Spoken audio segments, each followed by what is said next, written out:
వెలుగు ప్రాజెక్టులో పనిచేస్తున్న యానిమేటర్లు కాకినాడ జిల్లా కలెక్టర్ కార్యాలయం వద్ద భారీ ఆందోళన నిర్వహించారు. 3 సంవత్సరాల కాల పరిమితి దాటిన యానిమేటర్లను తొలగించే జీవో రద్దు చేయాలని, 4 నెలలు పెండింగ్ వేతనాలు చెల్లించాలని డిమాండ్ చేశారు. జిల్లాలో కూటమి ఎమ్మెల్యేలు యానిమేటర్లను తొలగించి తిరిగి ముడుపులు ఇచ్చిన వారిని నియమిస్తున్నారని, ఈ విధానం మానుకోవాలని సిఐటియు జాతీయ ఉపాధ్యక్షురాలు బేబీరాణి డిమాండ్ చేశారు. వీవోఏలుగా పిలిచే యానిమేటర్లపై రాజకీయ ఒత్తిళ్లు తప్పించాలని, మహిళల మార్పులలో బలవంతపు కొనుగోళ్లు నిలిపివేయాలని డిమాండ్ చేశారు.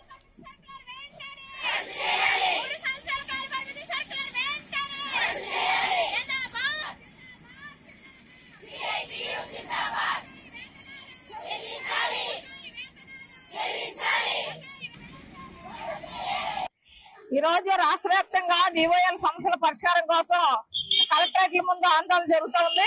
రాష్ట్ర వ్యాప్తంగా జరుగుతుంది ఆందోళన. మన జిల్లాలో 200 మందికి పైగా కూటమి ప్రభుత్వం తొలగించింది. ఇదే లోకల్ ఎమ్మెల్యేలు అటు జగ్గంపేట, ప్రత్తిపాడు, తునేరియా ఎమ్మెల్యేలు పని కట్టుకుని ఉద్యోగాలు తీసేశారు. ఇప్పుడు మళ్ళీ 60,000 70,000 ఇస్తే మళ్ళీ ఉద్యోగాలు ఇస్తారు వాళ్ళు. ఇటువంటి దుర్మార్గమైనటువంటి పనులు చేస్తా ఉన్నారు. అలాగే కాల పరిమితి జీవో ఏదైతే ఉందో దాన్ని రద్దు చేయాలి. అందరికీ అపాయింట్మెంట్ ఆర్డర్లు, యూనిఫామ్ ఇవ్వాలి. అలాగే ఉద్యోగ భద్రత కల్పించాలి. కనీస వేతనాలు అమలు చేయాలి. సీనియారిటీ ప్రకారం వివోఎల్ కి సిసి పోస్టులు, ఏపీఎం పోస్టులు ఇవ్వాలని డిమాండ్ చేస్తా ఉన్నాం.